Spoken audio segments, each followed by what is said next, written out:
Hey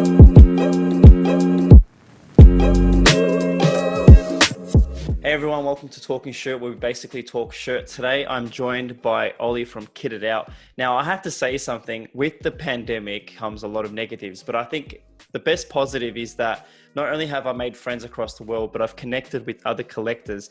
And I have to say, out of all the ones I've connected to, you and I have bonded, and we are wearing the same outfit today. Bonded so much that we coordinated outfits, and we were messaging each other last night saying, oh, so what should we wear? Should we do our hair this way? Everything down to the socks and underwear are all the same. Well, technically these do have shorts on them and underwear. So yes, yeah, they do. Have you seen the fly? It's a little Velcro fly on the inner short. It is the worst thing. I'll try and. Oh, look at that. Yeah, literally. I'm not going to stand up because I literally feel like I'm holding all my lockdown weight for this. I'm just ruining my sofa. I was going to stand on it. I thought I best not. I'll fall through it. So.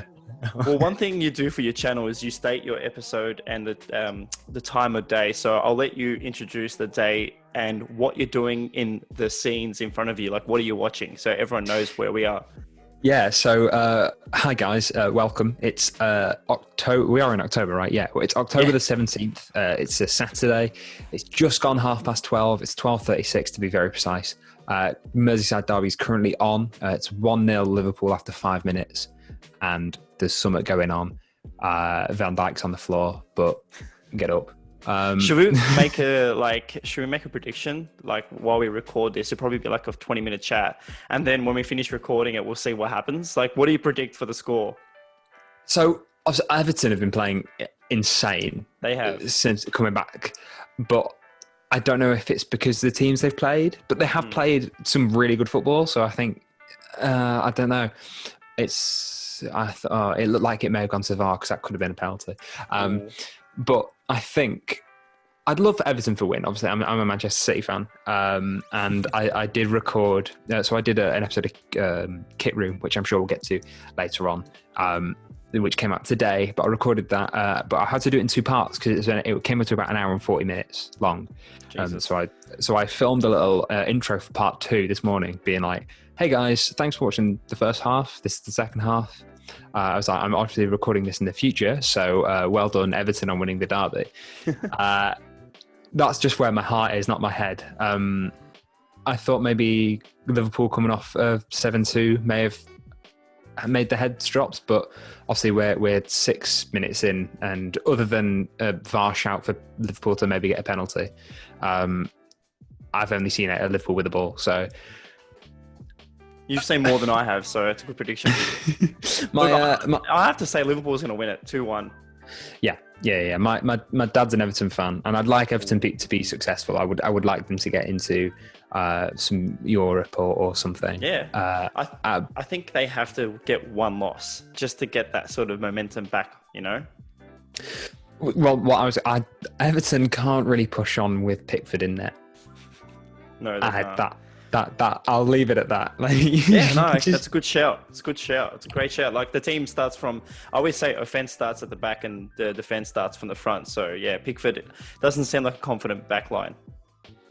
No, obviously he was a good signing at the time. He's done well, but I think just the past 2 seasons, I don't want to say someone's prone to a mistake, because obviously keepers, if you make a mistake, it's a goal, and they're playing at the highest level. So I can't comprehend how good they are, but to be in no, of course.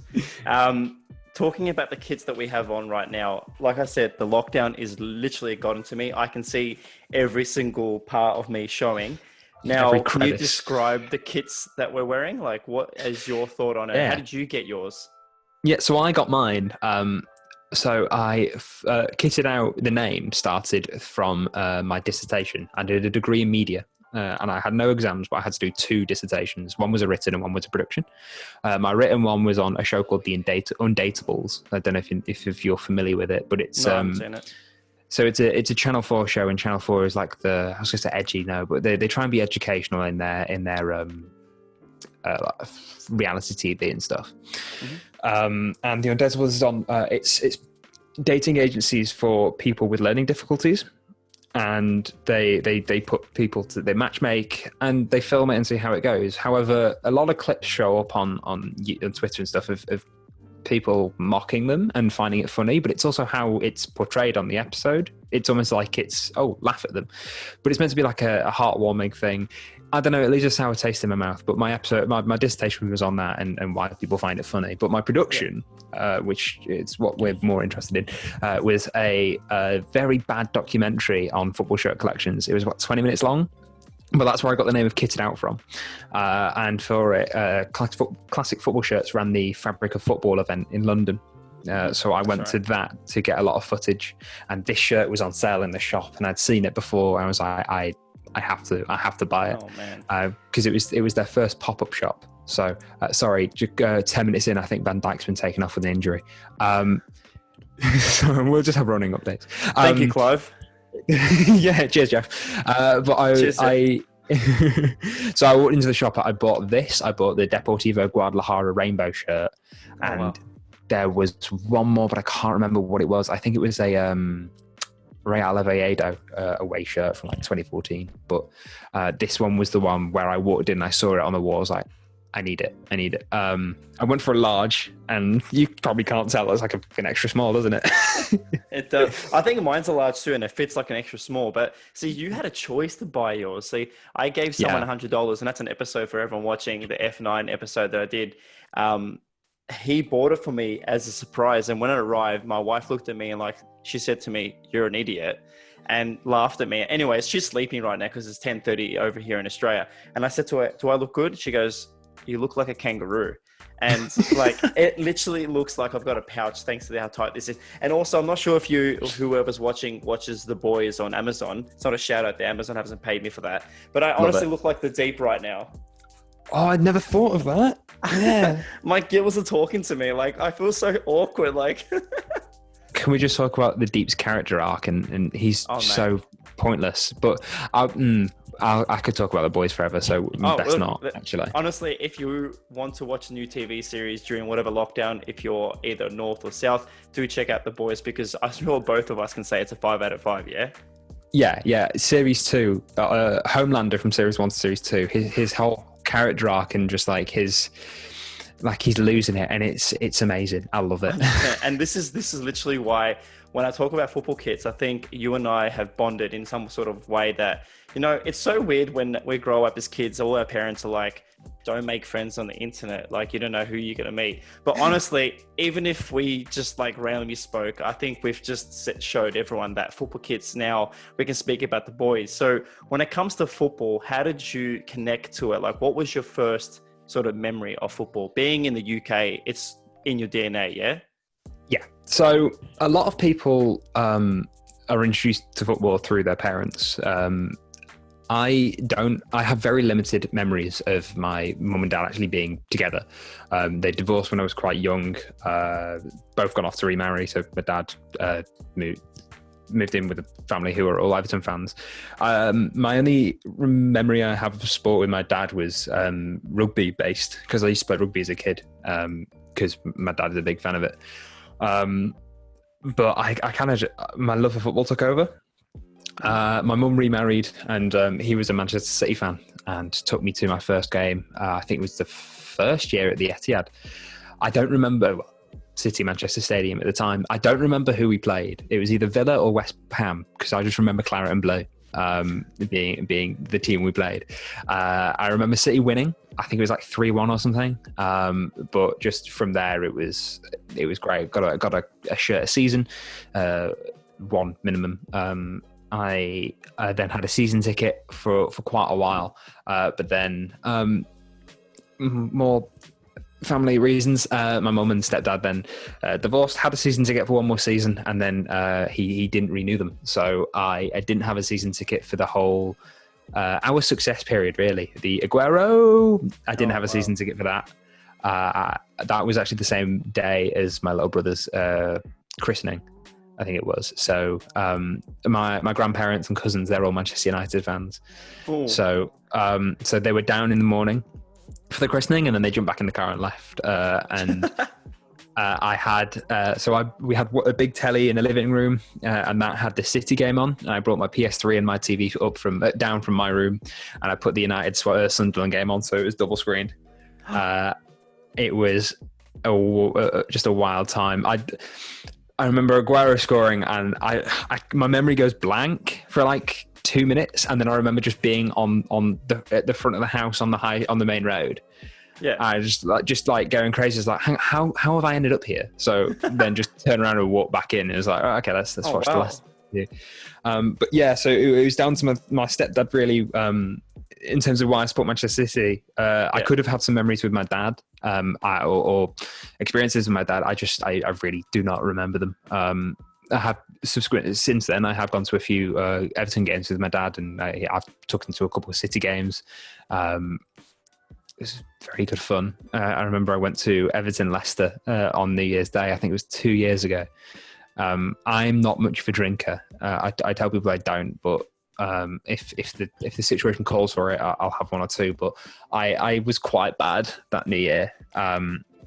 And then went to watch the Everton Leicester game, and it was a 1-0 game. Vardy scored the only goal of the game in like the first 10 minutes. It was the worst game of football I have ever watched. I was just sat in the stands like miserable, being like, this was not worth it. Oh, look, I would do anything to watch a football game in the UK. I still haven't been to any sort of UK-based football, but I think one thing I always like to ask my UK friends is like, being based in, say, did you say you're in Manchester or that region? That sort of, because I know when it comes to like Australia, we're in different states, and sort of you have to follow your bloodline because you're in that state, sort of like a tie your allegiance to that state. So being in Manchester, is that where you're from? So I was born in Rochdale, which is a little town just north of Manchester. Yep. So I grew up there. I think I moved to Cheshire, which is a county just south of Manchester. I moved there when I was about 4 because of my dad had a butcher's, and he was commuting every day from Rochdale to Cheshire, and it just wasn't worth it. So we moved into a little town called Kingsmead. So if anyone from Northwich is watching, Kingsmead. So I grew up in Northwich. So I brought my 1874 Northwich home away shirt. Oh wow! Britannia carpets. Yeah. I love so the sponsors. 1874 are a new team. It's Northwich Vicks, which was the team in Northwich which I grew up with. But this is a Phoenix club because they didn't like how it was being. Sorry, no, Phoenix club is from when it closed down. This is a protest club. So from they didn't like how the team was being ran, so they broke off and made their own team, and they've produced some stunning kits. Is that for the fans, by the fans? Yes, it's run by fans. This one is the shirt was actually designed by Phil Galloway. He's done a lot of artwork for BT Sport and Bleacher Report. Oh, awesome. So I don't know if you remember the Arsenal away kit promotion video where it had Kieran Tierney holding the Tesco carry bag. The artwork. He did that. He did that picture. Those artworks featured in the latest videos, didn't they, for this season releases? I think there's one of like someone on a horse and stuff. Yeah. He's done quite a lot. But he lives in Northwich. He actually lives in Kingsmead. I had him on because I did an episode on this, so on this shirt. So I spoke to him about it because he's the designer. But obviously, being in the Northwest, growing from the North, there's a handful of teams to pick from. Yeah, there would be. So Everton, Liverpool, City, United, and then back then you did have Bolton, Blackburn, Wigan up in the top league as well. So Manchester City was my team of choice. Obviously, at 2003 they were pretty abysmal. So no one really paid much attention in primary school and high school. And then it's come to uni. I moved to Birmingham for university in 2015, and I'm still in Birmingham.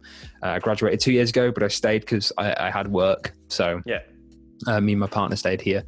But then if I'm speaking, because I'm a waiter, so if I'm speaking to guests and we mention football, I mention I'm a City fan, and they look at me as if I'm a glory hunter. It's like no.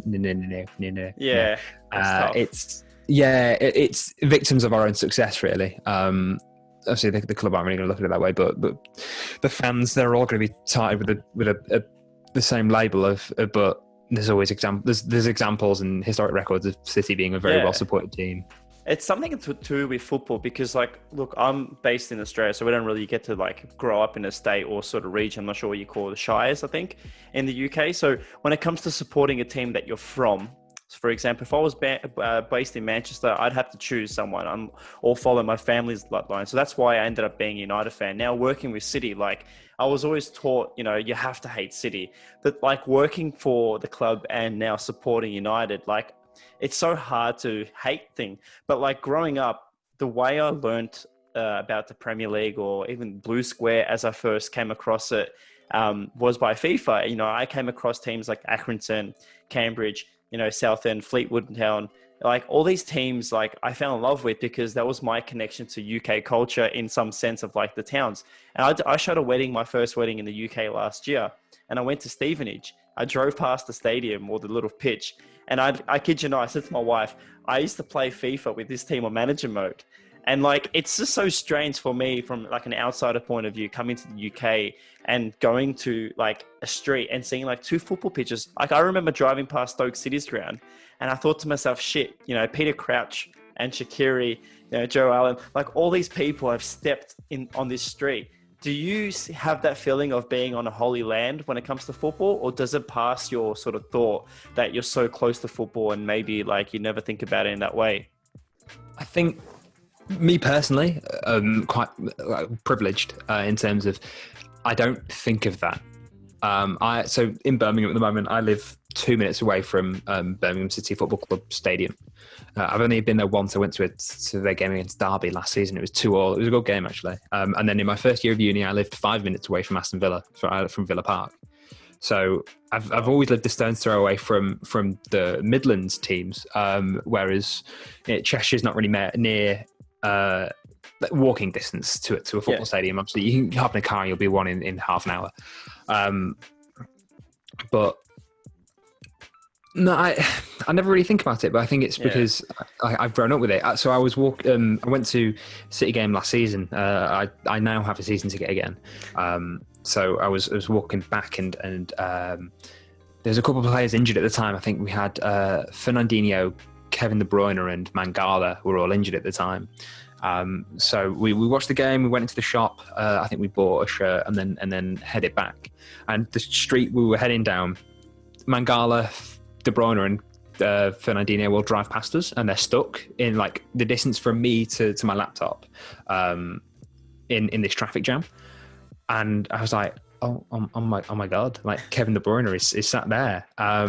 And there was a guy with his kid and he waved him down and Kev pulled over to say hello to this little boy.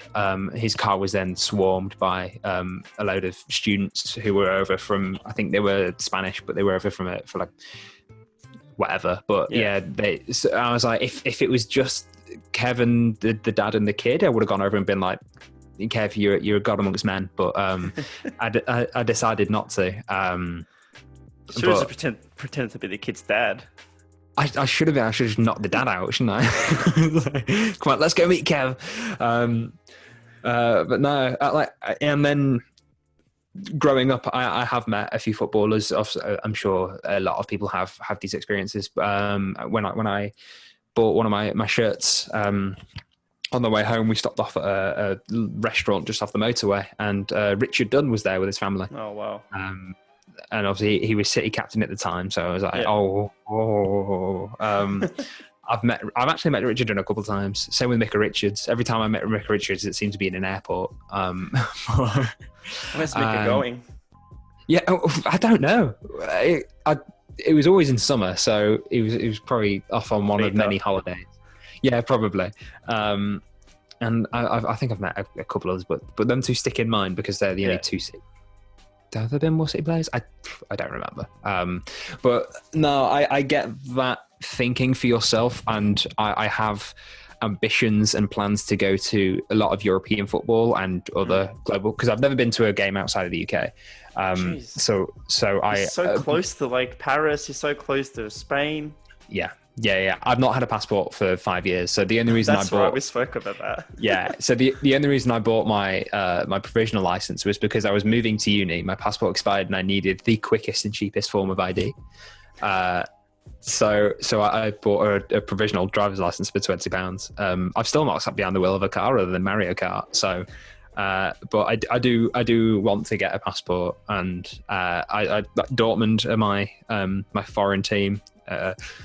So how I always knew about them playing FIFA and stuff, but I started buying their shirts because it was when BT Sport just came out, and there's a pre-season friendly at Anfield. It was Dortmund against Liverpool, and I remember the kit that Dortmund wearing. I was like, I need that, and it was I had my first job at the time, and I got paid weekly in a restaurant, which was dangerous for a student.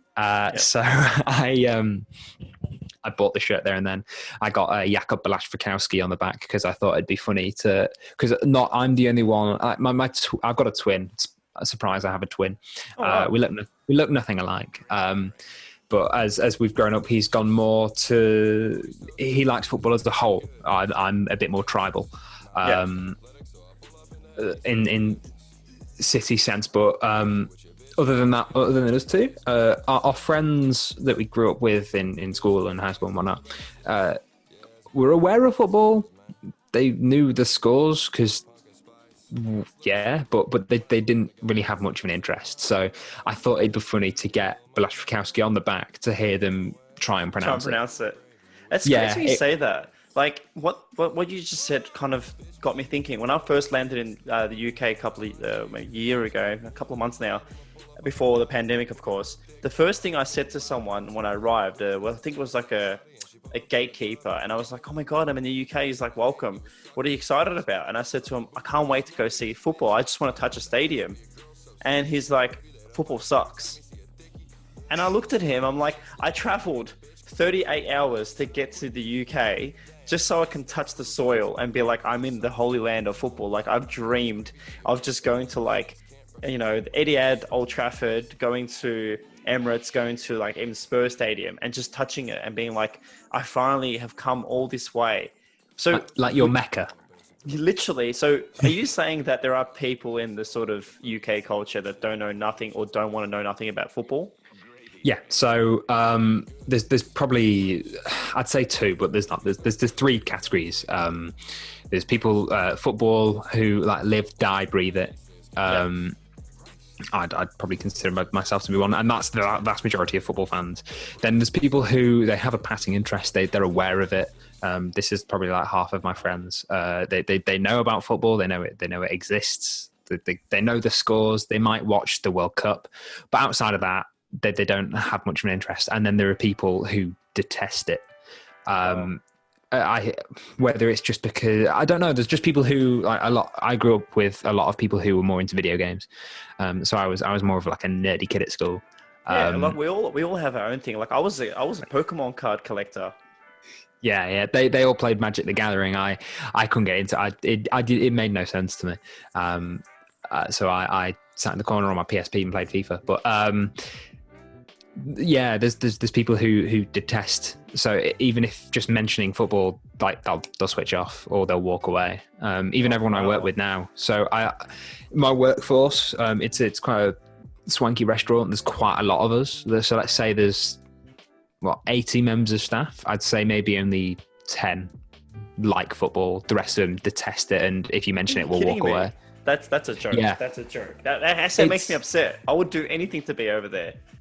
No, it's straight. Obviously, like I say, it's where we stand with the privilege. So because we're so exposed to it, I think we kind of have some people feel like they have the right to not like it. 100%. Whereas it might be like with nice weather for me and you. Like you can say, when the sun's out, it's boring, and I'll be here with 4 coats on, being like, what? Are you mad? So it's all just what we're exposed to, really. But I think being based in Melbourne, I would live in the UK because we're similar levels. It's not hot here. It's always cold. Yeah. If you're next time you're in the UK, let me know. We will. 100%. I either can try and get ticket for Birmingham City, or if Man City are playing? Obviously, I'm sure you probably can get a ticket through work. Wait, But if not, once the pandemic is over, I would do anything to even go like somewhere like Salford City or Wrexham. I would go. One of the players at City that I shoot for, he just signed for Sutton United, so I would definitely go watch Sutton. Like, there's so many like teams out there that I would go watch. But when it comes to a dream football game, like, just say, okay, if I was to keep in the UK. I don't know. There's so many stadiums I'd love to visit. I think the one stadium that always plays a close sort of connection to me when I played FIFA was to go to somewhere like Highbury. And I'm so sad that we can't actually have that atmosphere. So with that gone, look, I've been to Old Trafford as a tour, and I would love to see a game there. What's one game or one stadium or one football game? I know what you're going to say, but like, what's one game or team you'd like to see live? in the UK, or just anywhere in the world. So it'd be Borussia Dortmund. I had my plan. My plan was I'd have to do it on like a European week, but I was hoping that sometime the stars would align and I could get the Eurostar from London to Amsterdam, watch an Ajax game, and then get the train from Amsterdam to Dortmund in time for a Dortmund game. Jump on a flight from Dortmund down to Nice for a Nice game Monaco, because their stadium is stunning. Yes. And then train up to Paris for a PSG game, and then get the Eurostar back from Paris to London. I kind of wanted to do that in like a long weekend, but that never materialized. Can't believe you're not Paris yet. I've not done anything yet. Wow. So when the wife and I visited the UK recently, we caught a train from London and we got to Paris and we watched the PSG game, the famous one where Choupo-Moting missed the shot right in front of the goal on the line. And I remember being at Parc des Princes with my wife, and she's like, now I know why you love football so much. Like, you're in a stadium full of thousands of people, and she's like, I love those guys that are cheering. I love the cheerleaders. And I'm like, you never want to go near those guys because they will literally rip your face off. Especially call them cheerleaders. She called them cheerleaders. I was like, fuck, you don't call them cheerleaders. So yeah, look, I think Signal, how do you pronounce the Borussia Dortmund stadium? Signal. Signal Park or Westfalenstadion. As you can see, I'm an Aussie. I can't pronounce anything. But so that's your stadium. Is there anywhere else you would love to go, see a game, see anything in the future? So I'm not too sure what's going on with the San Siro. I would have loved to go on the San Siro, and I thought they were moving out of it, but I think due to COVID and lockdown and stuff, they're staying in it. I have no idea. Wow. And I really wanted to go to Craven Cottage because I know there's plans for works to happen to it, and I wanted to go beforehand, but they're currently mid-construction. So I think saw that on TV.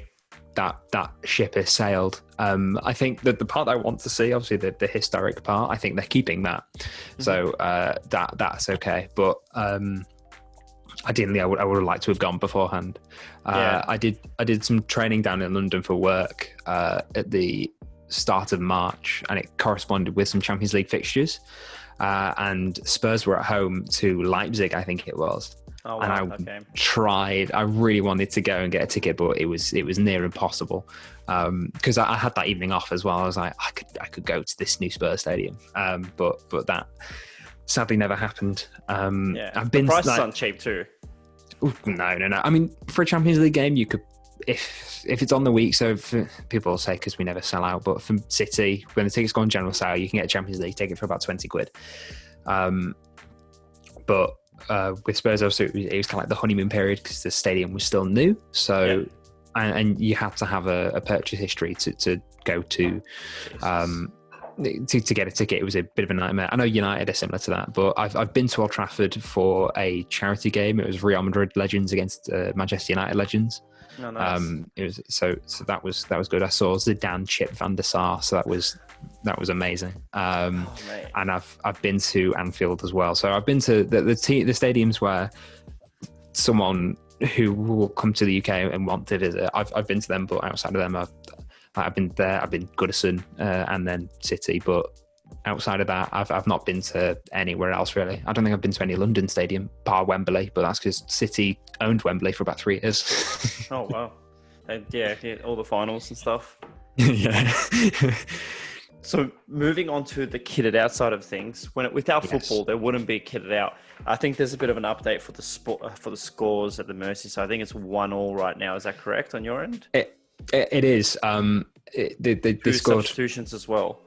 I think so. Van Dijk was taken off for, I think, Joe Gomez. I think I didn't see the substitution, to be honest. But Michael Keane scored from a corner, and it happened about 10-15 minutes ago. You were talking, and I very nearly reacted, but I tried to keep it down. That's all good. I was just going to give an update to all the viewers. So now talking about kitted out. So without football, there wouldn't be, your passion for football. Without family and all the circumstances you've come across, there wouldn't be certain influences to choosing a side and choosing who you bleed for. Now, when you started your sort of adventure as, a creative in the football scene, why kitted out? What was your mission? What's your mission? So throughout uni, that is where I started really collecting kits. I never really, outside of getting a City shirt a year, I didn't really get many, like you see kids with Barcelona shirts, Real Madrid shirts, Juve.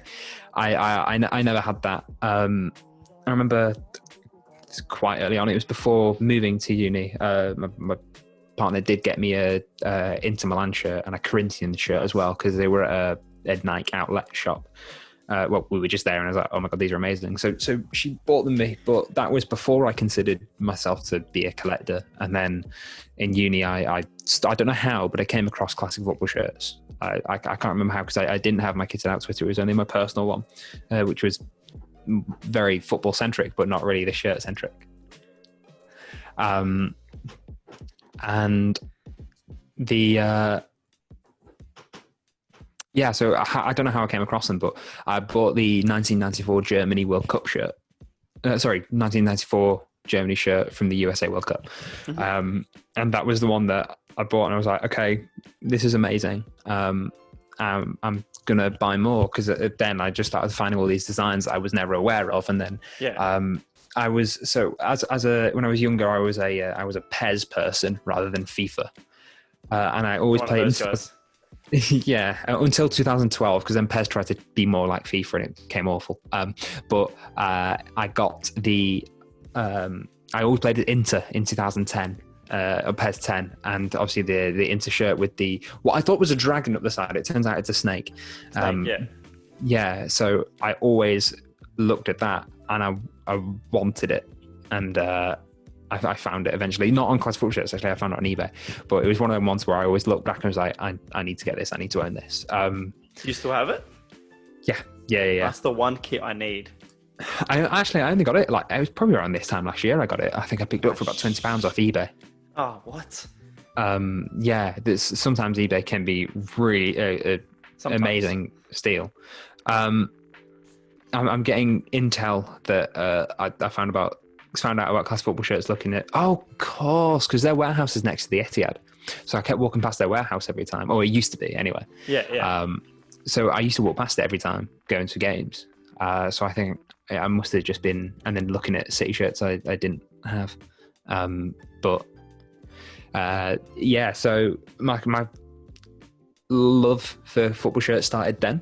And then when it came to my final year of uni, I did the dissertation on shirt collections and collectors. And then from there, John McKenzie, who runs a podcast, he's part of the Football Today podcast, which if someone's after like a bite-sized half-hour podcast on football news, then subscribe to that. It's amazing. But he did a podcast called A Team of John O'Shea's, which has just been rebranded to the Morons podcast. But about 2 years ago in summer, he put out saying, if anyone has any ideas for a podcast, let me know. I'm paying for this platform, so I can be the host for. I can be your host's platform. So I messaged him with the idea of doing an episode on kitted out. On shirts. I wasn't aware of many other shirt podcasts at the time, but then upon releasing it, they all started coming out of the woodwork, and I was like, okay, so all these were before me. I just didn't know because I couldn't find them. But yeah, so it was on this kit. the first one. And so I sent him over the pilot episode, and he was like, yeah, that's really good. You could be on something here. So I did about 9 or 10 episodes on Asima John O'Shea's, which took about a year. And then from there, I jumped over to on my own platform. So I can't remember what the first episode on my own platform was, but it was in due course. Obviously, John supported that and has also helped since. So and then since then, it's been doing other things. Kit Room series. I did a media degree, so I have I've got a Canon DSLR. I've got a gimbal. I want to do more video stuff. Of course. Just, Corona, isn't it? No, look, of course. And like for everyone watching, we've done an episode together on your channel. So if you are looking to watch that episode, I will have everything in the description below. But when it comes to your channel, like I have seen you, post a lot of stuff now with the coronavirus and even prior to coronavirus. But I think with the coronavirus, it's giving you time to think about future ideas and what you want to work on. And you've just spoken about people supporting your work. You've even given the kit that we're both wearing to someone to analyze for a class. Is there like, what's the hunger inside you? Like, where do you want to push yourself? Like, I know when you spoke on your recent episodes to someone like Alice, where I know is Away Days and everyone else, probably he's the kit man in a sense when it comes to the sort of football scene now. But when it comes to your sort of ambition to push in the football scene, like what's your stamp that you want to leave? Like, what's your hard work? What's the payoff? I don't know. So my degree, you could either pick it tailored towards a topic, TV, journalism, radio, or you could just do broad. And I had no idea what I wanted to do, so I just did a broad course, kind of covered all bases. And even now, I don't know what I want to do. I've been told that like my voice sounds like a very radio voice, which is a very weird thing to hear. So maybe I'd love to do something sport and media related. I remember it was like year 9. I was about, how old's that? Like what, 14, 15? I think so. I thought about sports photography and football photography, and I wanted to do that for a time. But then I realized I'm not amazing at photography, and also you'd need like Photoshop, and I can't use that. No matter how many tutorials I watch, I just can't get my head around it. And then obviously with the rise of YouTube, it's like everyone can be their own creator. They can do whatever they want. There's what, a billion minutes worth of content put up on YouTube a minute or something like that. A billion hours. Yeah. Like it's an insane amount. And now it's a sustainable career. I'm not saying I'm going to have a sustainable career through that. It's just something to do for the time being and find out what I actually want to do. Yeah. But Kit Room started because it originally started, the idea was me to visit the people, visit their collections, get some B-roll footage, and then have a sit down and talk about, obviously, people. We found a community of collectors on Twitter.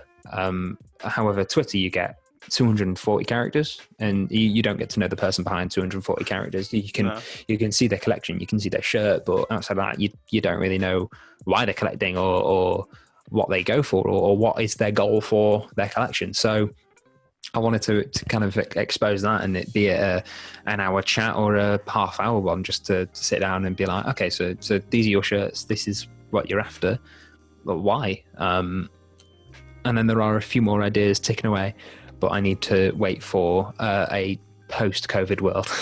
Oh no, I think as every generation goes, our parents, our grandparents, and ones before that, it sort of comes with this sort of wave of influence, but also what that generation gets basically interrupted by. Like our great-grandparents, etc., couldn't really do what we're doing because the scene back then, it wasn't, there's wars, there's Great Depressions, and then there's the boomers and the sort of the eras of, trying to do revolutions, change the way we think about the world, be a bit more open-minded.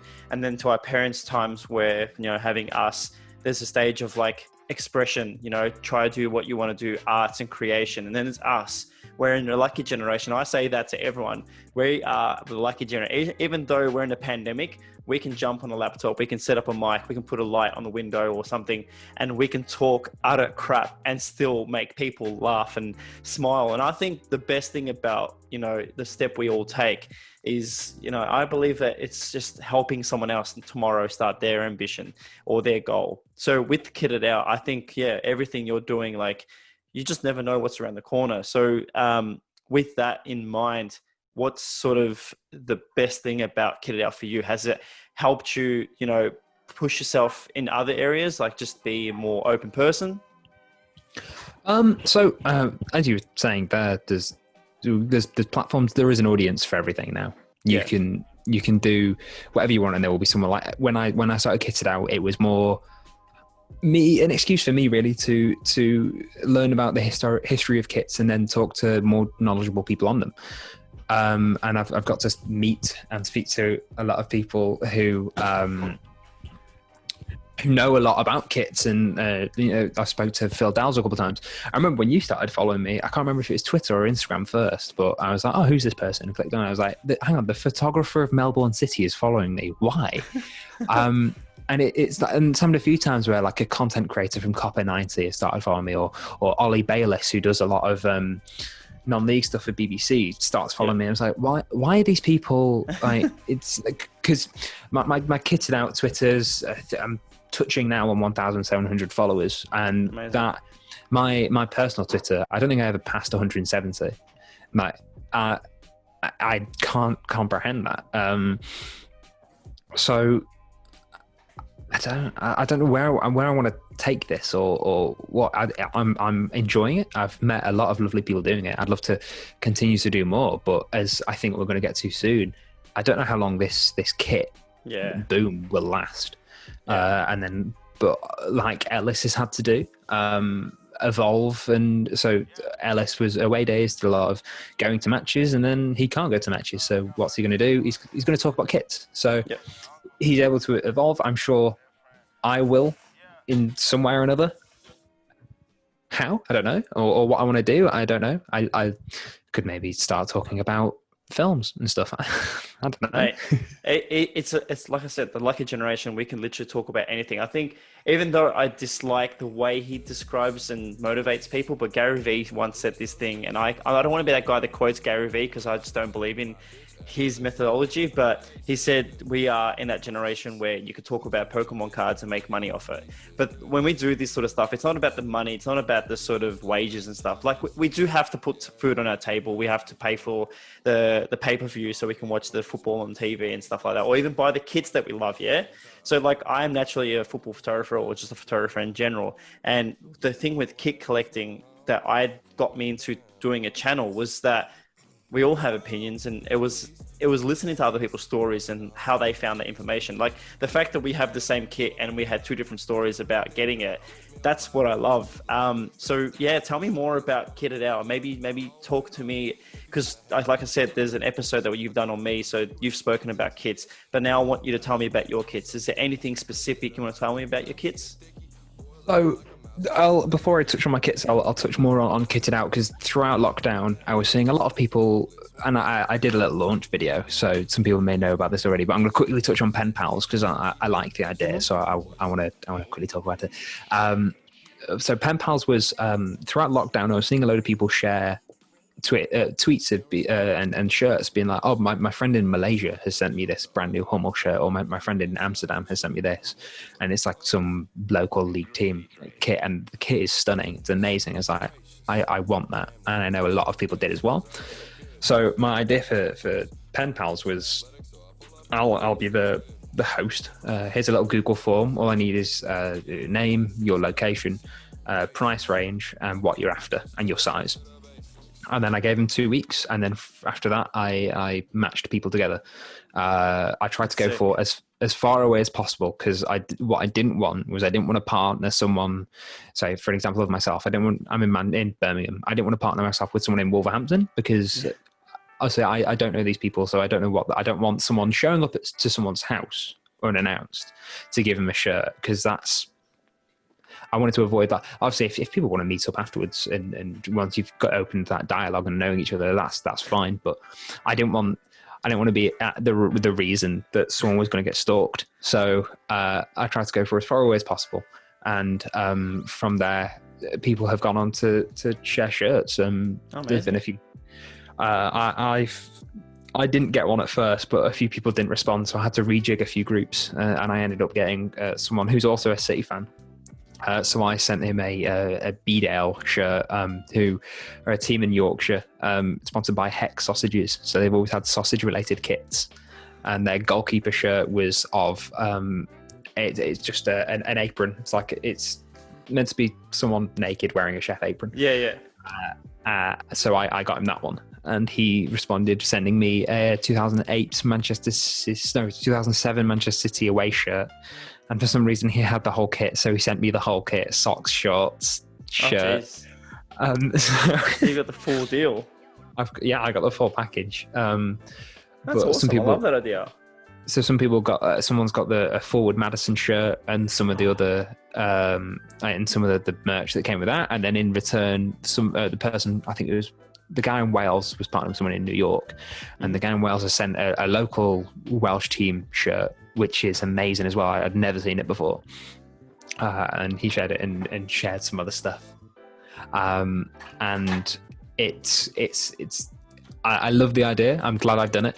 And a lot of people have had some good kits from it, so that awesome. Is amazing for me. I have to do one with you then. Hell yeah! Yeah, I'll definitely send you an Aussie kit. I will. Do you want one of these? So my collection. I always got Manchester City shirts. I always got one a season, and outside of that, I've got like a little pocket of Germany shirts. So during lockdown, I was bored and people were carrying the collection. And I was like, I have a camera with a Gmail account. You have a YouTube account. So let's make a YouTube video of me going through my collection. Me thinking it would only take about 20 minutes. I was doing it for 2 hours and I edited it down and it was 45 minutes long. I think you watched it actually because you recently, because you said you need more Germany shirts. Yeah. But like, Germany shirts to me are stunning. So like I have a pocket of German shirts. I've got a little pocket of Borussia Dortmund shirts. And then from there, I just collect shirts I like the design of. So M&M Direct recently, I don't know, are you familiar with M&M Direct? Heard of them from all the Twitter users. Yeah, so I got this shirt. Nice. Barcelona's third shirt from last season. This is a Vaporknit player issue one. Oh, Jesus. I got it for 25 quid. Because yeah, so if you're not on M&M Direct already, I'd definitely give them a look because they drop a load of kits every couple of weeks. So they've just recently done a Brazilian drop. So they have some Grêmio shirts, some Chapecoense shirts, all for about 20 quid, player issue ones as well. Like they've got a big Umbro drop and they're amazing. But I'm trying to be good. I'm trying to not buy for a bit. So appreciate right here. Yeah, same here, mate. Yeah, it's not going well because since I said that, I've bought 2 things already. But I've been 2 weeks away. I haven't bought a kit in 2 weeks. I actually just bought a Western Union shirt because they were. I don't know if they're getting a new kit or something, but the kits from 1920 season, they were just selling off. So I got their away shirt for 30 quid. Oh, man. I think it's a player issue one as well. I really need to get a Forward Madison kit. Yeah. They have. There is a website now where they are shipping to the UK. I think if you want to get it directly from the club, you need to email rather than going through the website because I don't think they've set up international shipping yet. But that drip kit. It was about, I think it was like £35 just to get it shipped to Australian, plus the £85 to get it purchased. So it's like $220 Australian just to get a kit from Forward Madison, like in a second division US team. Yeah, so in Kit Room, I spoke to yourself, I spoke to Rick AS, I can never get the last 3 letters right. FCS, I think.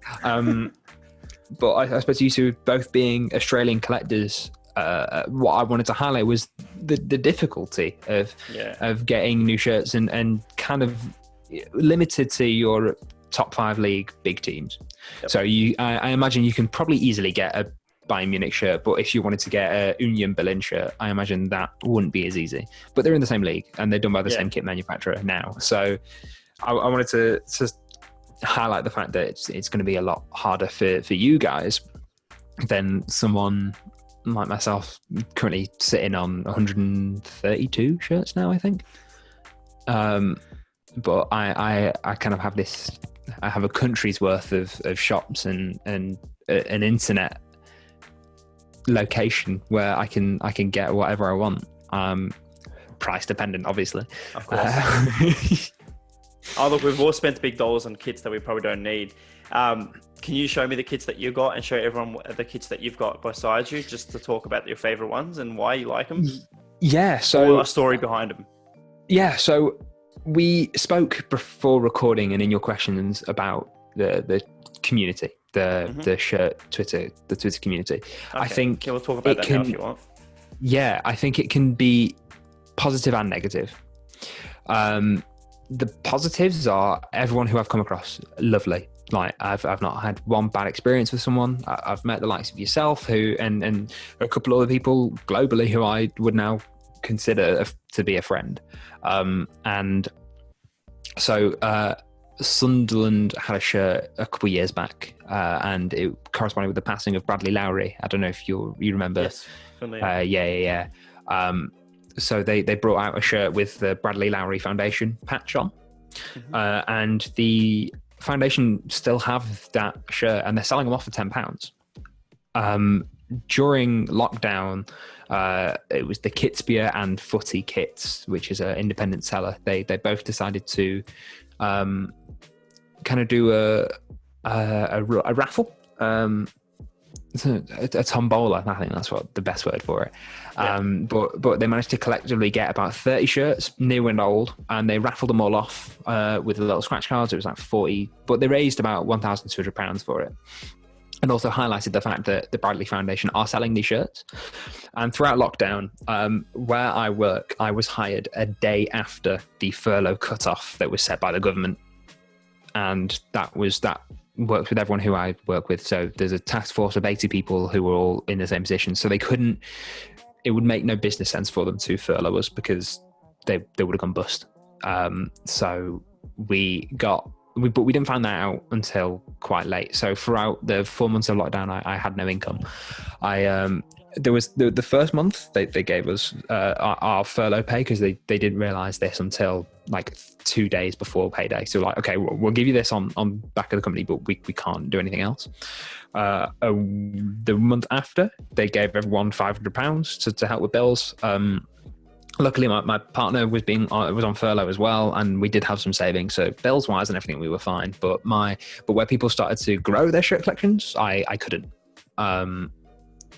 Really, I did get 1 or 2 shirts and felt incredibly guilty about it. But so everyone was sharing this, and there were a couple of people in the community who were aware of this situation because they were sending me links to discount shirts, being like, "This is amazing." I was like, "I'd love to, but this is my situation. Sorry, guys." So everyone on the Football Shirt Friday that they planned for this Bradley Lowry shirt, everyone wore theirs, and I didn't have one, so I just wore my Germany shirt, and I was like, I'd love to wear one, but I'm sorry, I don't have one. And someone saw that Kit Kingdom. I don't know his name. He's based in Manchester. He's a United fan. His missus is a City fan, so I wonder how that is on Derby Day. But so he bought me one. He just went. He said he tweeted saying, "Send me your address and your size, and I'll grab you one." That's really nice. Yeah, so he got me one for free. For free, you know what I mean? Yeah. But yeah, so you can see the focus, you fool. Yeah. So you got the embroidery of the charity, and it's. I think I've only worn it once, but I will keep hold of this shirt for a very long time. It's a special because because it shows just the kindness of the community that we're in. And there's been a few other examples. So Ellis did his kit boxes, his mystery box challenge things, The famous kit boxes. yeah. And he, I think he gave away a fake United shirt. He didn't know if it was fake or not. He did Yeah, it's say hard that. to tell And then, these days. yeah, and he did.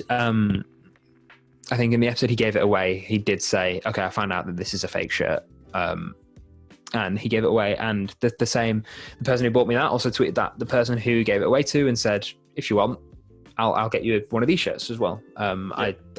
I didn't see anything after that, so I don't know what actually happened, whether he did or not. But we've got members of the community who are happy to buy shirts for other people, so they're not missing out, and I think that's great. The negative side of the community is, and I don't think people do it on purpose, but it's the when you and I do it myself. So my Twitter has kind of started by showing off my kits and being like, "Hey guys, I have this shirt, and some of you don't, haha." And because with shirts from the 90s, some that are hard to come by. So when someone has one, you're like, "Whoa, how'd you get hold of that?" However, recently Phil Dell's put out a thread, and you said you were going to do an episode on it, and we spoke about it loosely. But the peer pressure to buy a shirt, it's high. Yeah, I think it's because it's made so accessible as well. So it's why you look at cult kits with the Roma shirt from last year, where they uploaded it for £200. They got into a lot of hot water about it, and then they brought out a little statement about it, and you kind of understood why, like business sense. They have overheads, obviously. Yeah. But obviously, and a shirt is only worth what someone is willing to pay. But so the M&M Direct drop, which happened yesterday, someone received their shirts today, and I tweeted them saying, I missed out on this drop. I decided not to because if anyone doesn't know, a month ago I was hit by a car, so I'm out of work. I'm a waiter, so I can't walk. So I will hopefully be back in the next couple of weeks. But it does mean that a couple of months before Christmas, I have a month of sick pay. And if anyone who's outside the UK doesn't know, sick pay is about £500. That doesn't even cover half of my bills. Yeah, so my savings. So I'm back in lockdown. Really, I do have some savings I can fall on to cover bills until I'm back in work. So it's fine. It's just a bad situation. So I missed out on this M&M Direct shirt drop, even though a £20 a shirt. I was like, they're nice shirts, but my collection is. If I like the design or a specific team, City, Dortmund, Germany, other than that, I like the design, and it has to be something where I'm like, wow, if I miss out on this, I won't be able to sleep. So I missed out on it. And someone had their shirts arrive today. I responded to him saying, I decided to miss out on this one. I may regret it. And then they replied straight away being like, yeah, you will. And I was like, this is that kind of peer pressure. People aren't aware they're doing it. Yeah. And I know he has no ill malice towards saying it, but it just felt right to, because I knew this conversation was coming up. I knew I kind of had this plan because we were going to talk about it. Of course. I thought it's a perfect example of people aren't like aware they're doing it, and that won't change. And I'm not calling anyone out for doing it because I had done this myself numerous times. Of course. But I know what you mean. Yeah, I think it's just a negative side that needs to be highlighted on.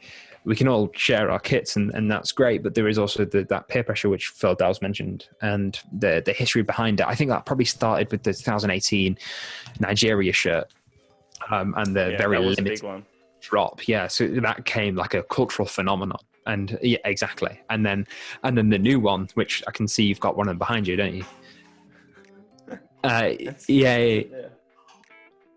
Yeah. So with that one, from what I've seen, I think maybe COVID has stopped it being as successful. You've not really had many people lining up in the streets for it. I could probably go get one now, whereas the 2018 one I couldn't.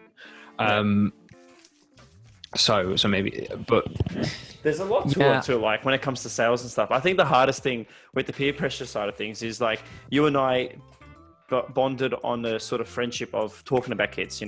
Like you said the other day, on just a couple of minutes ago, where you said that, oh, why is Alex following me? Why is this person following me? Like, when Alice, as in Away Days, when he followed me back on Instagram, I was like, oh my God, this guy's following me. Like, what do I offer to these people? But the fact that someone has the 2 seconds just to say, hey, I'll respect your work, I'll follow you back. And that's the same thing about kit collecting. I think me and my friend Paul, he started his own shop online. I think there's only 4 of us in Australia that have like a shop store, and Paul was one of them.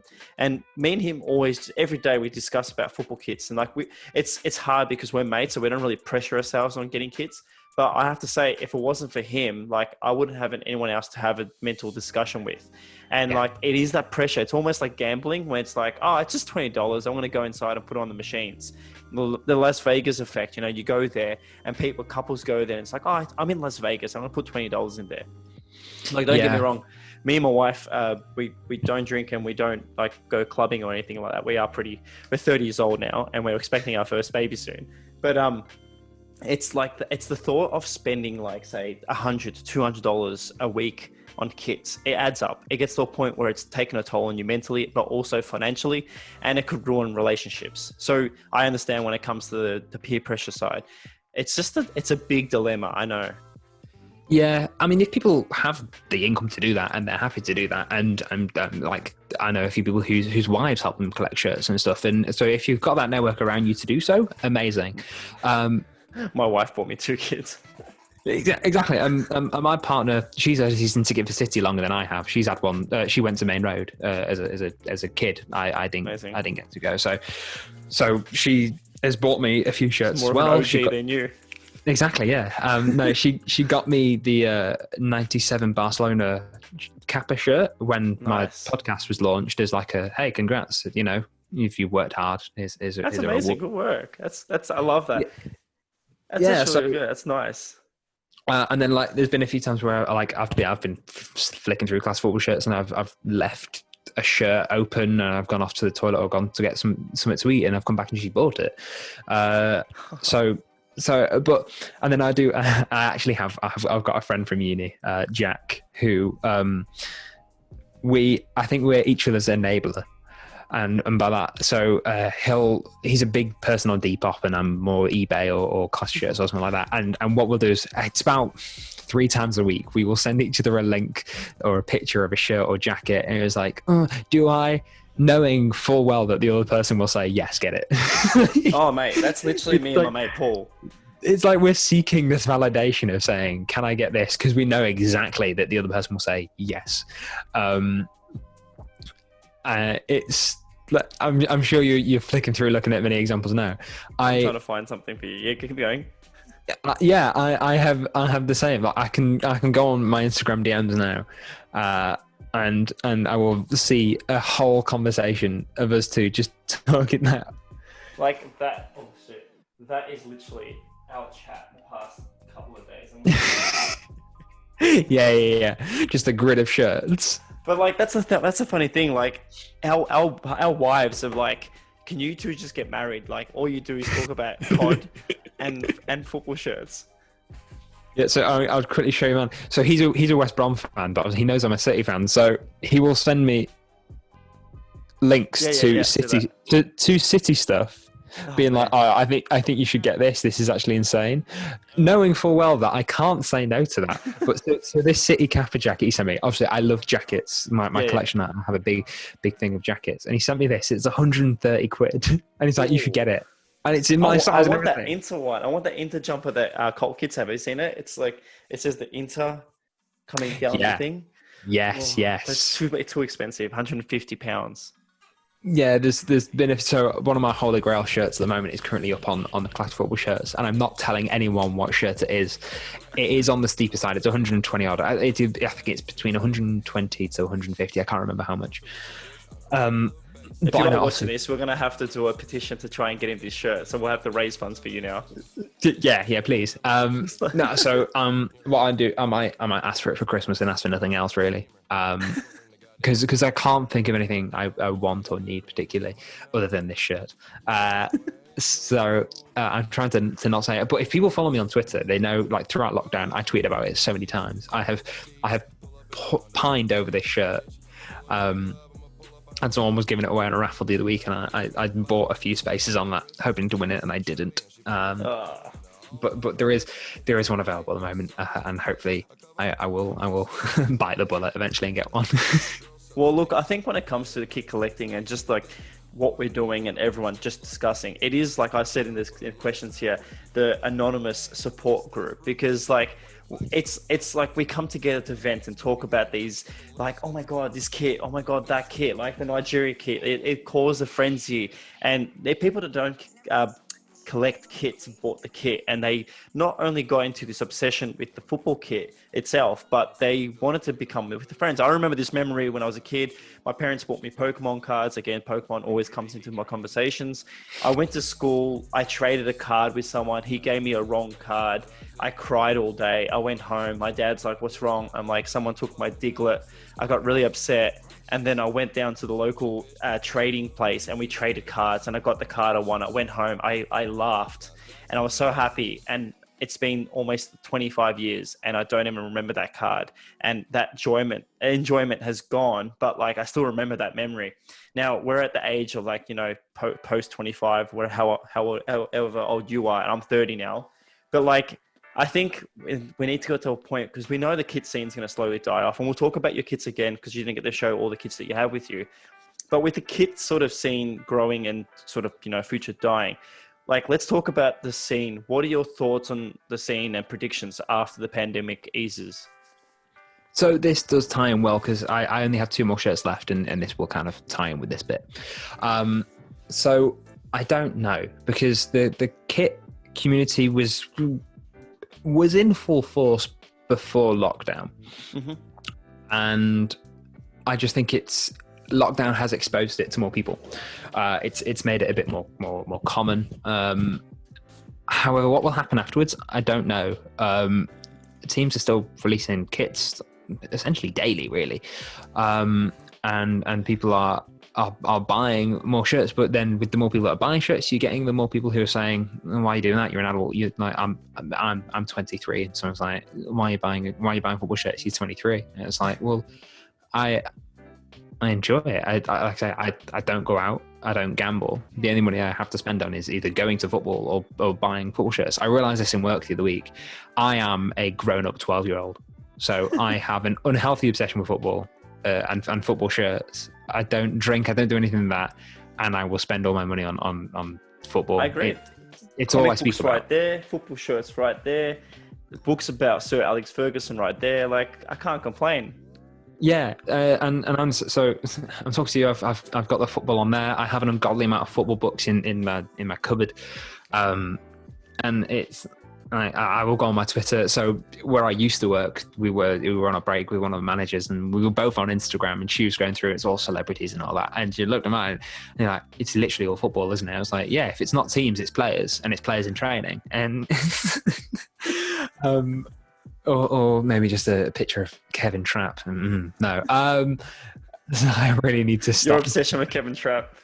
Yeah, I think I've mentioned this too many times in what I've been on now. I watched a recent video with the shirt man, and you literally mentioned.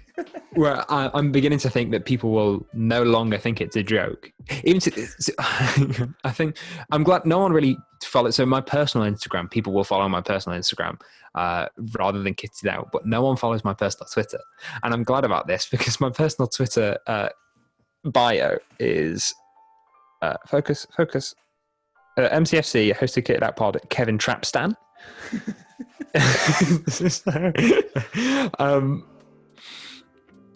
Oh man. But, yeah.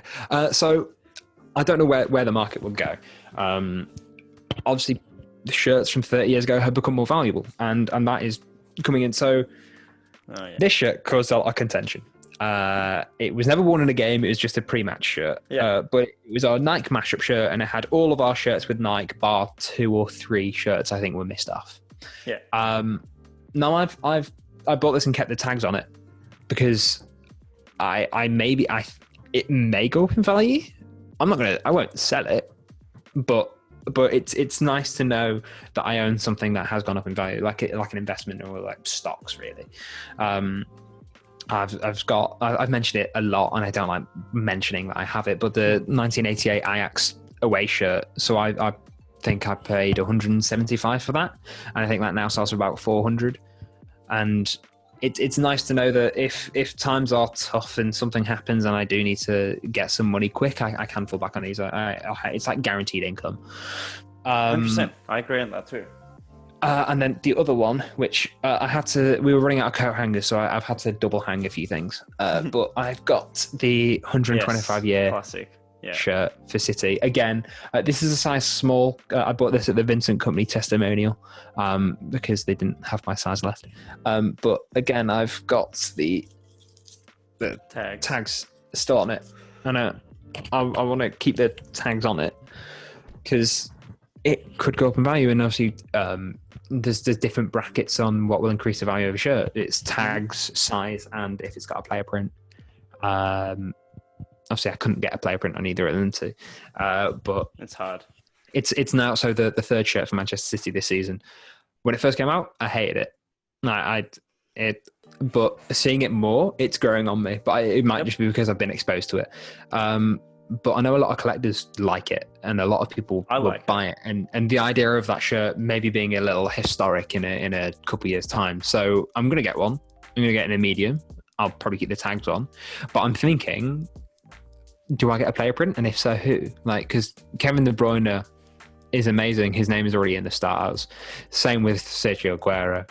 I don't actually have a De Bruyne shirt yet. I do have a Aguero, and I've got 2 David Silva shirts, and a Zabaleta and a company. And get a Ferran Torres top, 100%. So I was thinking Phil Foden. Yeah, he's a bit cheeky though. Yeah. And that's the thing with player names on the back. You got to be careful. It is. So I did, but how it can increase. So I did see a couple of months ago on Class Football shirts, they had a Southampton shirt with Ali Dyer on the back. And I don't know who got that shirt, who printed that shirt on, but I wanted it so badly. I very nearly didn't, but someone did beat me to it. But man. I just imagine owning that. It would have been so funny. It's like I've always wanted a Man United Bebe top. Yeah, it's the same, or a USA shirt with what's he called? I forgot his name again. Freddie Adu. Ah, yes. It's something that it's like funny that they were hilariously bad. We spoke about it on Kit Room. Your the Black United shirt, where if you have that shirt with Cantona on the back, then you're on for a winner. Because although that is ingrained in history because Cantona kicked a fan wearing it. So the reason why it's famous isn't good, but it is famous, and that'll probably set you back a couple £100 if it had Cantona on the back. 100%. So that is where my collection is gone and going. However, it is with everything. It's a bubble. It could crash. Everything could go horribly wrong, and it my most expensive shirt could then sell for £20 in 10 years' time. I don't know. With the emergence of fakes and rebrands and remakes and stuff, and more people buying them because the quality's getting better. Obviously, the originals will always stay, but at the moment, 90s clothes and retro clothes is very trendy. 100%. And when that goes, we'll see what happens. I think when it comes to collecting and just in general, not just kits, but as a obsession, Tarzos, Pez, all these little 90s items, basketball jerseys like Bulls, sort of merch from what do you call Looney Tunes with Michael Jordan? What's that movie called? Space Jam. Space Jam. Yeah, because they're doing another one, aren't they? Yeah, they are. So I think there's always a return of something, and I think football kits, because football's always in our lives, I think the football kit scene will just fluctuate, will go up and down depending on certain world events, certain players, certain moments. But I think with the pandemic, I think the best thing that's helped the football kit scene is given us sort of access to the internet. We're able to spend money on them, so it's helped that sort of scene. So I don't see it dying off, but I do see it growing into a way where new kits coming out may be cheaper because of recycled material. So I do see manufacturers saying, hey, let's spend less money on making these kits and maybe being a bit more ethical and printing less amount, or making less amounts, so there's not much waste in the future. Because I always speak about my collection as a bit more like I'm upcycling. That's my big thing. Like I grew up not understanding anything about recycling or greenhouse, and just being a bit more ethical with my choices. And like my parents, I love them. They both come from a European background. They don't understand about recycling up there. They think it's all just trash talk. Excuse the pun. But I believe that the kit scene will change, because these will be valuable on the material sense because of what we use to make clothing. But okay. I think the influence of players and stuff will also play a big part. But you won't be seeing, what would you call it? Like that PSG top that I showed you. I spent 400 Australian dollars. So that's 220, pound. I don't see prices like that in the future from kits that we see made today. No. I think obviously I've given the example of the Roma shirt last season. You've got Inter's kits for this season, which could go on to be amazing and historic, obviously. But the third shirt is like a third attempt at one design, isn't it?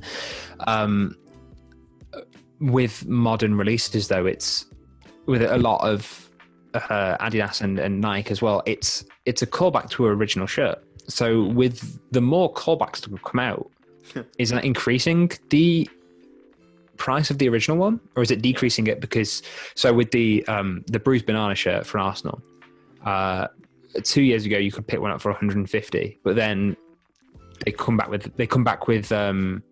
Adidas, and they remake it with the Arsenal badge a little bigger and a bit closer, and that's how you can tell the difference between the two. And now the original price has rocketed up to 400 quid, and they've brought out a whole new retro line. But it's like the same gear, just remade. And when teams do go back to the traditional, or the well-known manufacturers, so when like the historic ones, so Coventry going back to Hummel, Coventry, Man City, so a brother. What was the brother? Kappa. What was the brother era? Kappa. Yeah, so we had Kappa for 2 years, but there was an era of Brother and Umbro, not as long, but yeah, so if these companies do go back, these teams do go back to these companies and they then remake these shirts, then it's making it a bit more difficult to tell the difference between the two. And is it increasing the price? Is it decreasing? I don't know. Only time will tell. And I'm keeping my shirts. No, of course. I know, and it's just these remakes that get remade. Like now, United selling that remake of this kit here. This kit here got a remake for it without the Umbro badge, and they're selling that for £100, no, £50, so 100 Australian dollars. And that's the shit I need to be seeing gone, because that's ruining the prices for the original ones, because there's these ones without the branding, and it's just creating more waste in the future. It's like, if there's a good amount, just keep them. You're making more, and people are going to buy these, and then when they get sold, the value goes down on those, and then these ones, like the original ones, are going to sort of fluctuate because there's more waste of the remakes. It's like people can put a number and sell it, and there you go, another fake in the scene. Yeah, I'm curious to know. I'm guessing, I'm going out on a limb here, but I'm sure there's no science or maths or stats behind it. But I think we can all comfortably say that the 2018 Nigeria shirt is probably the most fake shirt, because of how popular it was. Yeah. So like if you search that on eBay now, hundreds and hundreds of will come out, and I reckon maybe 1% will actually be real, like legitimate, and then the rest is just going to be DHgate makes and that's ones why I never buy Barcelona kits. Unless it's going to be from either Class Football Shirts or the manufacturer, or like a trusted seller that I know. So I've said this on camera a few times and on recordings, but I know a few people don't like Class Football Shirts pricing model, but I am happy paying that price for the guarantee that it's legitimate and it's been made in so how fake shirts are made, like the conditions and treatment of staff could be abhorrent, and I don't want to put any money towards that. So one of your questions was, is there any shirts that I regret buying? There was one. It was on eBay. It was a France shirt it was the away shirt from 2018. I saw it. I was like, that's amazing. It's got Mbappe on the back. It was a tenner. I was like, hell yeah. I don't know how I didn't notice it didn't have the Nike badge on at all. even on any of the pictures, it didn't have that. And I shared it to a few other people. I was like, guys, look how amazing this is. And no one noticed it either because of how gassed I was about it. So everyone was building up this hype because of how much I was building it up, and no one spotted the fact that it didn't have a manufacturer logo on. And it arrived, and I was like, oh, crap, like, that's fake. But I bought it from someone. They weren't selling multiple like these fake sellers do. They were just selling the one, and the other thing that was selling was like a GCSE physics textbook. So obviously it's someone else who has been duped by a seller and then just selling it on, and they've duped me. So I've broke that cog out. I've given it to charity. So no one's going to be if they can either send it off to somewhere or someone can pay 50p for it. But paying 50p for it is better than paying full price. So and then walking around with them being like, oh yeah, I have this. I think the other kit that's the most faked kit, I just have to make sure the year 97, 98 into third kit, that's get the Nike remake now and then the previous one. But the one that Ronaldo wore, that kit, on eBay, it says, what size would you like? Extra small, small, medium, large, extra large. And I'm like, wow, you really have it? And I've messaged someone on Instagram who had a page and he's like, all sizes now available for this kit. And I messaged him like, are these real? He's like, yes, they are real. And I said to him, what year is this jersey like based on? He's like, this is the brand new 2020. I'm like, oh my God, it says Umbro. It says Ronaldo on the back, number 9. I'm like, Ronaldo does not play at Inter Milan. And that's the biggest problem with the kids, with that sort of stuff. Yeah. So there's been a few people who've put out some really good threads on how to spot fakes. I can't remember who did one recently. I think it was the football shirt. I'll have to find it out. But they're saying if there's multiple sizes of a very rare shirt, run away. But then football threads, I think it is. There's someone again. Shirt I can't remember. And even Phil Dell's the moment too. Yeah, there's a particular thread as well going on at the moment, and they keep updating it, and I have it bookmarked because it's such a good thread. Let me quickly find. If you're an eBay hunter, that's always good to have that on hand.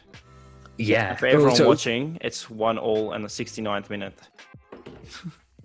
Oh yes, it is. Yes. So it's football threads _threads, and they have a football shirts focus. They have a football shirts seller thread. Yep. Follow them. And it's a long thread of trusted sellers on eBay, in either independent or what. And there's like a little description of. Focus again, please. So a little description of the website.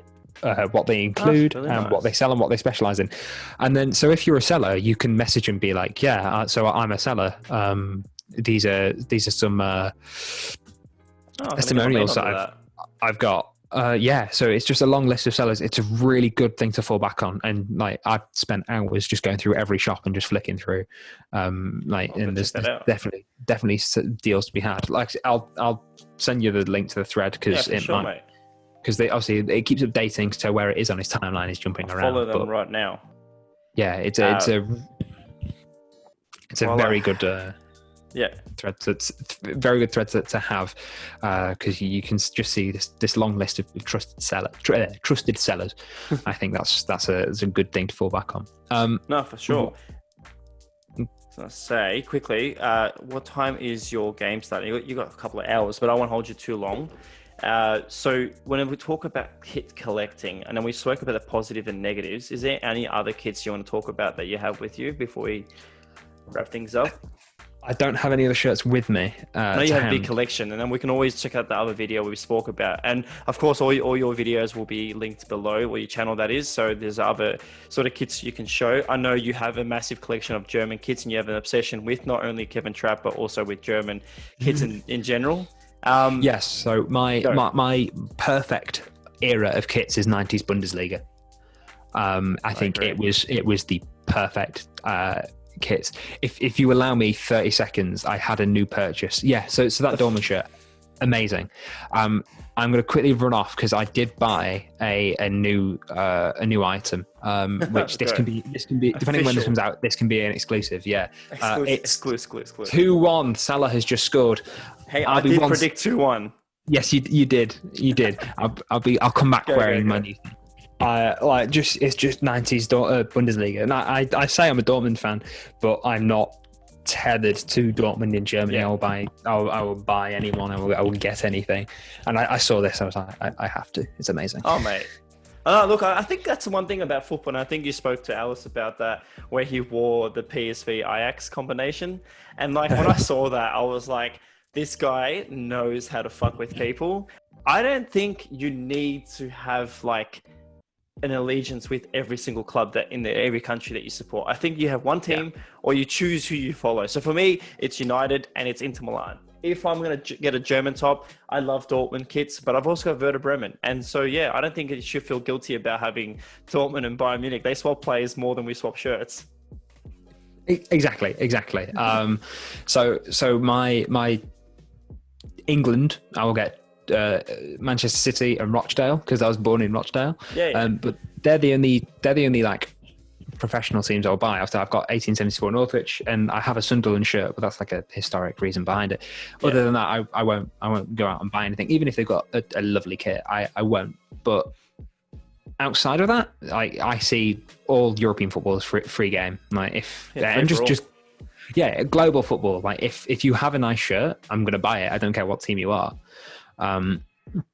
And maybe not Juventus as much because I really don't like Juventus. Yeah, neither do I. But look, I think talking about football kits and like buying the kits, I kind of wish, and I spoke to someone about this for a future episode, I kind of wish the Nigerian money that like we've spent on these kits, I wish the Nigerian FA does put it towards the youth and the teams and the young kids of tomorrow, because I want to know, I hope Nike doesn't make all the funds from this, all the money, but that's something again that I want to see in the football scene be a bit more. I wish these kits grow the funds for the generation of tomorrow in the Football Federation of that sort of country. Yeah, there was a book that I read, and I'm going to try and find the author because it's called The Lost Boys in terms of football, and it's got a little subheading. However, I know there is a vampire series called The Lost Boys, and I don't want to. I'm not talking about vampires here. My dad loves that. But it's about. Well, while you're looking for that, this is a new kit that made it into my collection this week. I did see, and it was like packaged adorably as well. I was like, I need to check out this seller. Yeah, that's my friend Paul. So I'm definitely gonna try and organize something for you, okay, through Paul. Oh, you're far too kind. So The Lost Boys, Inside Football's Slave Trade, and it's by a book by Ed Hawkins, and it's about so agents will go to African villages or whatever and be like, your kid is great. What I'm going to do is I'm going to take him over to Europe. I'll get him a contract, and he'll make the big times. So, but there's a finder's fee, and there's a fee that I need to get him the trial. The fee that so these agents are going and taking this, like, these African families' like life savings, putting it into this kid and saying, make him, because he'll triple that in his first year. So he takes him over. He takes the kid's passport. He takes the money, and then as soon as the kid gets to Paris, he'll go, and we'll leave this boy just like stranded in Paris. And it's having a lot. So he did there's a couple of chapters dedicated to the Aspire Academies, which has been set up by Qatar in a few African places.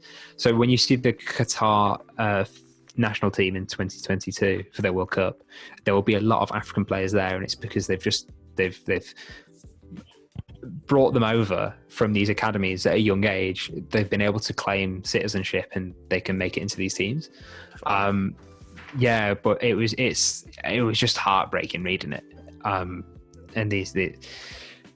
So when you say you want the kit to go to, the finances to go to Nigeria and that youth and stuff, I would love that. However, with how Nike and some kit retailers have put themselves across, I can't see it happening for as much as I'd love that to happen. I doubt it. Well, that Red Star Paris top that I purchased, the one, I don't know if you can see it, but there's always the connection with the club and Adidas, where not many teams in France have that connection with Adidas, and then have a second division or third division now, because they got relegated, have that connection with the brand like that. The money does go towards the youth and the sort of regions, and that sort of side of Paris is well known for the slum sort of style living, and it helps the community kids go into a better football scene. So that's what I love to see. I wish a lot more funds were given to the kids of the sort of team. But let's talk about the positivity again, about kit collecting. Look, I'm so honored to have made a friend like you, and I've made a lot of other people connections. Um, when it comes to kit collecting, I have had fun collecting the stuff that I've had for the past couple of years, but I think I wouldn't be able to enjoy it unless I was able to talk to people like yourself. What's the next kit in your to-do lists that you want? And what do you see this season's top kit? Like, what was the best one so far? Right. So my next kit, I'm going to do a full kitted out episode on, which is my deep dives, is going to be the 1874 Northwich home shirt, which has just come out throughout lockdown. And that episode is, half of it is going to be about the kit, and then half of it is going to be about the impact of the coronavirus lockdown on non-league football. So I've spoken to a couple of people about that. I'm just waiting now to speak to someone from the club about that. However, they're currently very busy with fitting in as many games as they can before another lockdown happens. Yeah. So I'm not going to rush in there. But that'll be out whenever. In terms of my next shirt purchase, I don't know. I'm trying to not buy any until Christmas, but I'm sure that won't last a week.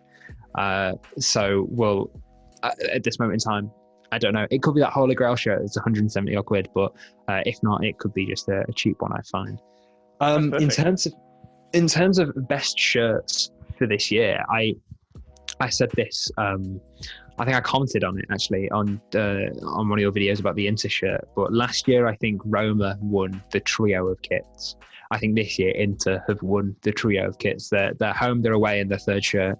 To me, are all stunning. I understand the away shirt, the Nuts and Crosses one, is raising a few eyebrows to people, but I just think they're amazing. I've just had a kind of quick thought. Barcelona and Real Madrid, in my eyes, I don't think they make good kits anymore. No. And what I mean is I'm very saturated to their design, their stripes. I think it might be just because every kid has a Barca shirt, a Real Madrid shirt. It's a sour taste when you think about it, a Barcelona shirt for me. The Barcelona away shirt, I think this year, the black and gold one, stunning. But it's like they're the home shirts and the traditional colours and how they're trying to mix it up with being, it's now checkered. Next year's leaks. Yeah, so I've got the 97 one, but I think anything post 2005, it's all gone downhill really for both clubs. But that just be because I've become saturated to them. I always see them too. My knowledge on the Italian league is very lacking, and same with the kits. Like the kits are amazing, and I do have a little interest, but not as much. A lot of people have a sentimental look to it's 2-2. A lot of people have a Calvert-Lewin. You're in my dream team. People have a lot of sentimental reasoning behind liking Serie A, because there was a Channel 4, a Calcio. I can't remember what it was called. But in the 90s, there was a Channel 4 show. It really was set up to follow Gaza when he went over there. But a highlight show, and that lasted a couple of years. So a lot of people like Italian football with that. But I don't know. I've never really watched much of it. I can appreciate the good kits. I can appreciate they've got good teams and good players. But outside of that, my knowledge is very lacking. But that was a very roundabout way of saying Inter Milan have the best shirts for this year.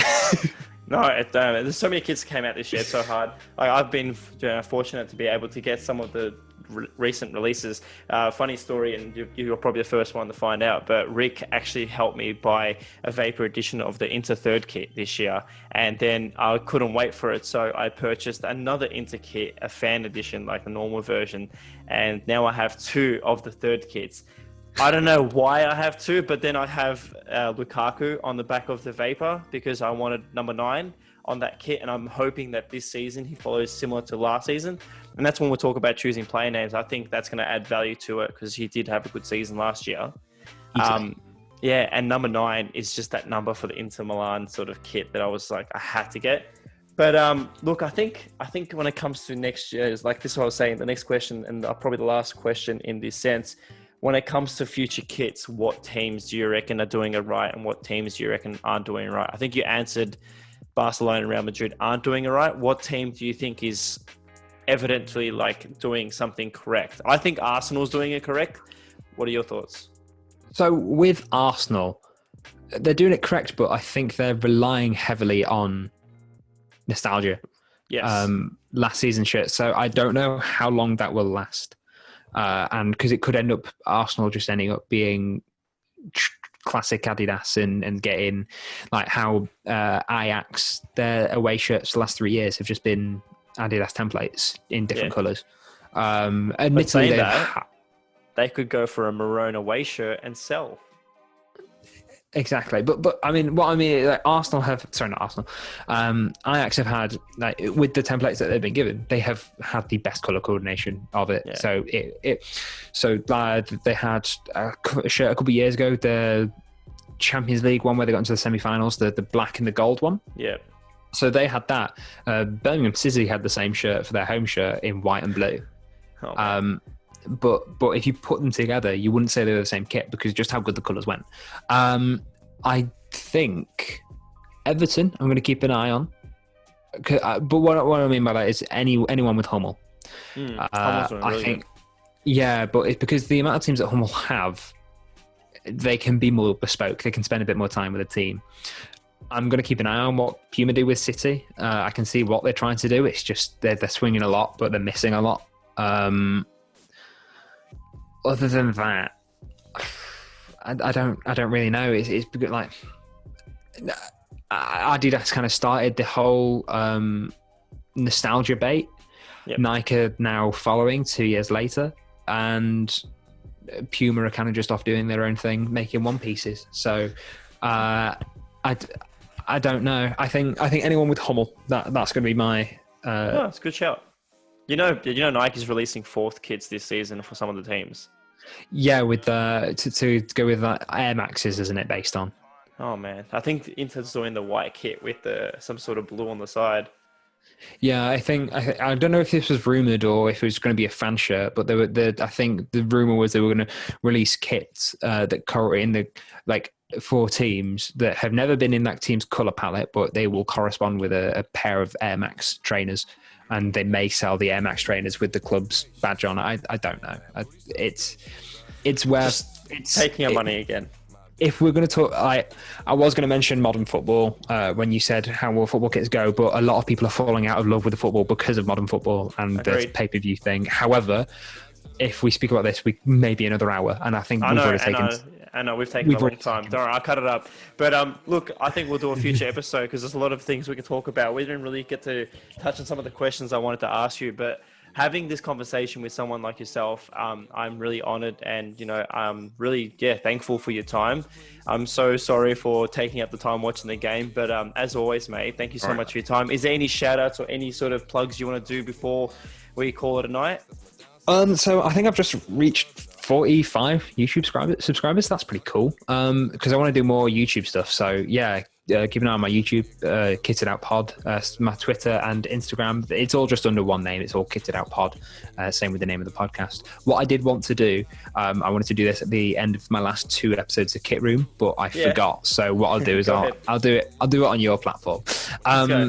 Obviously, with lockdown, a lot of industries are being hit, one of them specifically being the arts and music industry. So what I wanted to do was I wanted the guest and the host to recommend one album for someone to check out. Album music-wise? Album, song, band, just a recommendation for someone to check out. Introduce people to new music and maybe get a few more sales for bands which at the moment may be struggling. So I love music. I used to run a music magazine, and when it comes to music, that's why I love the Manchester scene. I would definitely recommend checking out Quinn Lewis. He is the brother of Melbourne City footballer Harrison Delbridge. So when it comes to the connection, there's a brother that has a connection to football, but Quinn Lewis, new song came out today. Check that out. Yourself?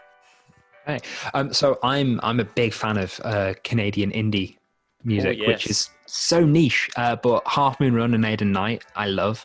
Half Moon Run's latest album, Blemish in the Great Light, check out the song Favorite Boy, amazing. However, I've recently been listening to a lot of Dan Mangan, who I highly recommend as well. The main 2 albums are Nice, Very Nice and More or Less are the 2 albums from like 2009 and 2018. But yeah, both very good if you like that kind of music. No, that's great. Look, again, when it comes to talking with you, mate, I can't believe that we both watch The Boys. We both have the same outfit on. Both our partners buy us football kits and give us cuddles at night. And the fact that we have a music interest, I'm so grateful that this pandemic, you know, in some ways has connected a lot of us kit collectors, but also made friends overseas. I'm really excited to do your pen pal. So of course, if you guys are watching this and you want to check out pen pals, all the links and everything will be below. Anything that he touches turns to gold. So I'm really excited to see what you do with your next episodes, and please subscribe to his channel because you deserve a lot more than, like you said, under 50. So I do hope by the time this video comes out, you have 300 and growing. Thank you so much for your time, mate. Thanks. Enjoy the game in a couple of hours. Have a beer for me, and I'll be up at 6 a.m. to watch the United game.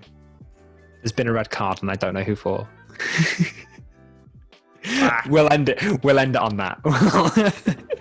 Oh, man. All right. Let's see what happens in the future. Thank you so much, mate. Yeah. Thank you.